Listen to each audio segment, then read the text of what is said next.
morning, I'm Agustín Zepeda for NewZtar Intelligence. Here is your global briefing for Thursday, June 4, 2026. Former Trump National Security Advisor John Bolton has reached a plea deal with the Justice Department to plead guilty to retaining classified information after leaving office. Bolton served from 2018 to 2019 before becoming a vocal Trump critic and publishing a tell-all memoir. This marks the second major classified documents prosecution related to Trump-era officials, with sentencing details not yet disclosed. But here is where the coverage diverges. American conservative media outlets are burying this story below entertainment news, providing minimal homepage coverage. Meanwhile, American liberal media emphasizes Bolton's role as a Trump critic and frames this within broader Trump-era classified document issues.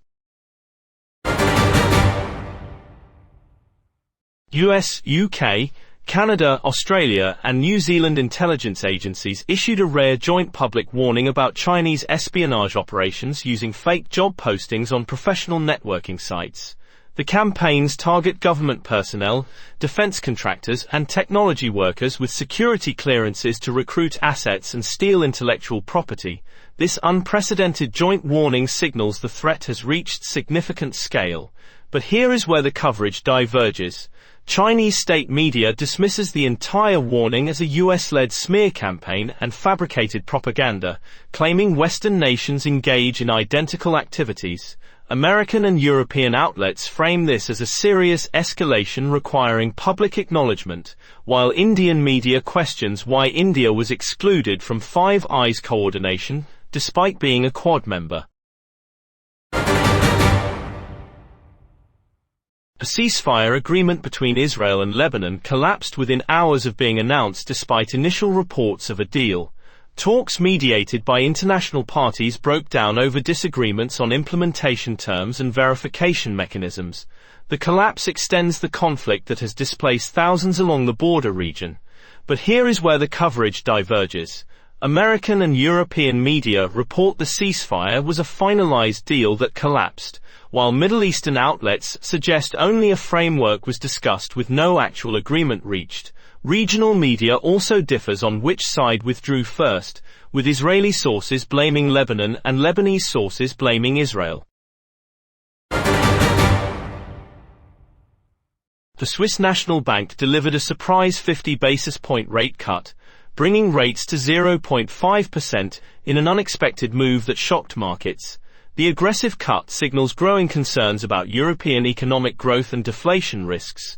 Major market rotation followed with an 800-point Dow surge while tech stocks lagged. But here is where the coverage diverges.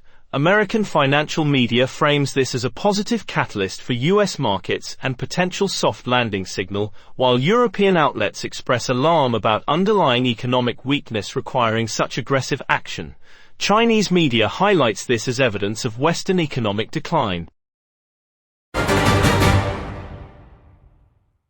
Blackstone has imposed withdrawal restrictions on its flagship real estate investment fund, signaling significant stress in private markets.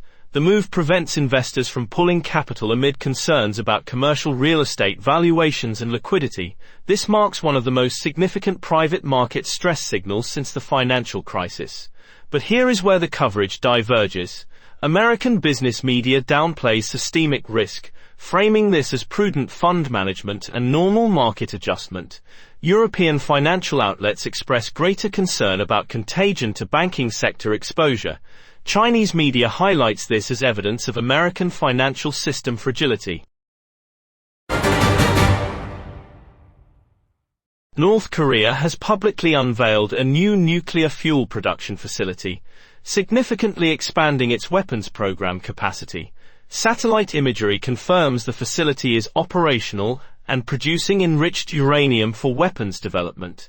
This represents the most significant nuclear escalation on the Korean peninsula in over 2 years. But here is where the coverage diverges. American and European media characterize this as weapons program expansion and treaty violation, while Chinese state media avoids calling it a weapons facility and emphasizes North Korea's energy needs. Russian media frames this as defensive response to US military presence in South Korea. That is your NewZtar Intelligence briefing for Thursday, June 4, 2026. News in every angle, every morning. I'm Agustín Zepeda. Stay informed.